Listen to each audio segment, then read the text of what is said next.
வயலை அனுப்பக்கூடாதுய்யா. வயலுக்கு அனுப்பினா போய் அவனோட பேசுற இவனோட பேசுற நமக்கு இருக்கிற நேரத்துல வர்றானா எங்க போனான்னு தெரியலையே. எங்கனையாவது உட்காந்து கதை அடிச்சுக்கிட்டு இருப்பான். அதுதான் எனக்கு தெரியுது. தாத்தா தாத்தா அம்மாடி. ஆமா தாத்தா, இங்க வீடு கிடைக்கும்னு சொன்னாங்க. இல்ல இல்ல, தனியா ரூம் கிடைக்கும்னு சொன்னாங்க. அதுவும் நீங்க தான் கொடுப்பீங்கன்னு சொன்னாங்க. அதுதான் கேட்கலான்னு வந்தேன். தருவீங்களா? ரூம் சொல்லுங்க தாத்தா.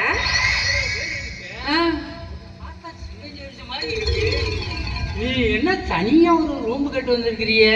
இல்ல தாத்தா, இந்த ஊருக்கு நான் ஒரு வேலையா வந்திருக்கேன்னா எனக்கு தங்கறதுக்கு எங்கேயுமே இடம் கிடைக்கல. அதான் உங்களை பார்த்தா ரொம்ப நல்லவர்னு தெரிஞ்சுச்சா, அதுதான் கேட்கலான்னு வந்தேன். ஒரு சமயம் நம்ம காதுக்குள்ள ஐடியா போட்டு வந்திருக்காளா?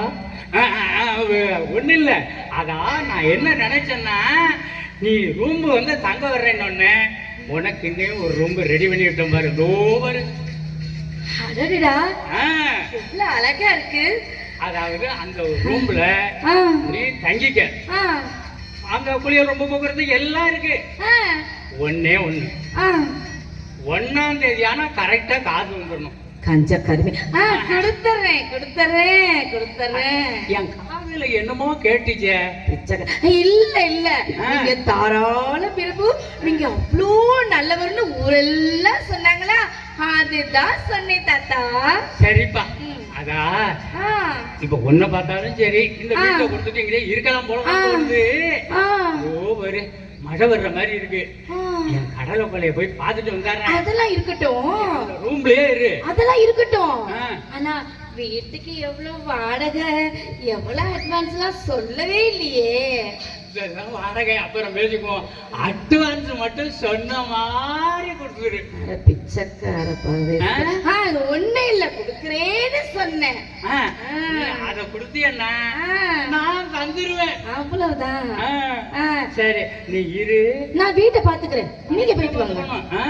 நான் உத்தியோகம் எந்த லூசு பையன்கிட்ட எப்படிதான் குடியிருக்க போறோமோ தெரியல.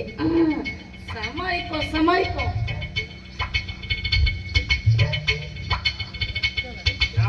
நம்ம வீட்டுக்குள்ள புதுசா இருக்கு.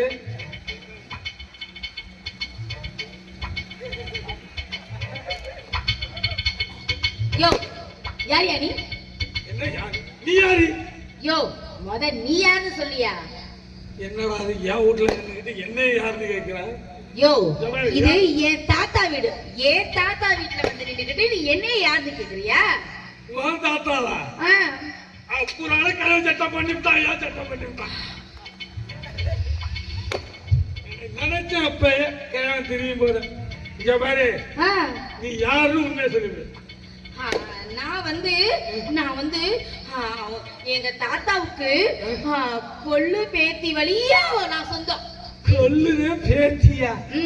நான் தான் உண்மையான பேரன். யோ, நீ எந்த வழி பேரன் சொல்லியா? நானா பிறந்த பேரன். நான் வந்த பேத்தி. என்ன வந்த பேத்தியா? ஆமா. ஜபாரி, இதெல்லாம் சரி விட்டு வரேன். நீ கிளம்பு. யோ, நீ யாரு? என்ன விட? யோ, குடியா. கிளம்பு.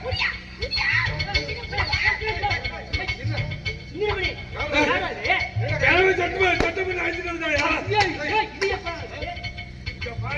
அவன சொன்னல சட்டம் வச்சிருக்கான்னு. இதுதான் யோ, சட்டம் பண்ணி சொன்னா உன்னை கொன்றுவேன்.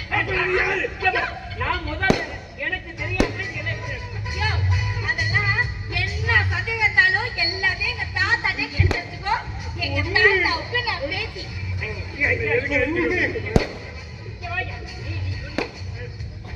இப்ப நாங்க உன்னை அழிச்சு வந்தோம். ஆமா, நான் உன்னை அழிச்சு வர சொல்லி என் தாத்தா இங்கே வச்சிருக்கலாம். இருக்கட்டும்.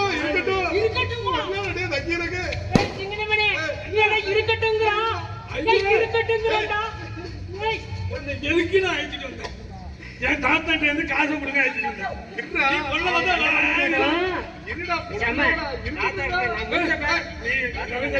அப்பா ரெண்டு பேரும் நல்ல படலாம். அண்ணா, காசு கொடுங்க. காசு தானே வேணும்? உனக்கு மாசம் முடிச்ச காசு தானே வேணும்? ரெண்டு பேரும் அடிச்சு தோர்த்து நம்ம கடலை போடலாமா? உனக்கு வீடு வாடகைக்கு இல்லை. பேச்சு பேச்சா இருக்கணும். பேச்சு பேச்சாதான் இருந்துச்சு. கிழவன்ட்ட இருக்கிற காசு எல்லாத்தையும் கொடுக்கணும்ல. எனக்கு இப்ப காசு எனக்கு இப்ப காசை விடு, அதுக்கு அது முக்கியம் இல்ல. பொண்ணுக்கு நிறைய கிடைக்கின்ற கொடுத்தாலும் கிடைக்கலையே, ஏன் பாட்டம் பண்ணவே மாட்டான். உனக்கு வாடகை கரெக்டா வாங்கி தந்தாலும் எனக்கு வாடகைலாம் அப்புறம், எனக்கு பேச்சு என்ன கேளு. கிளி கிளி மாதிரி இருக்கு. வாடகை சின்ன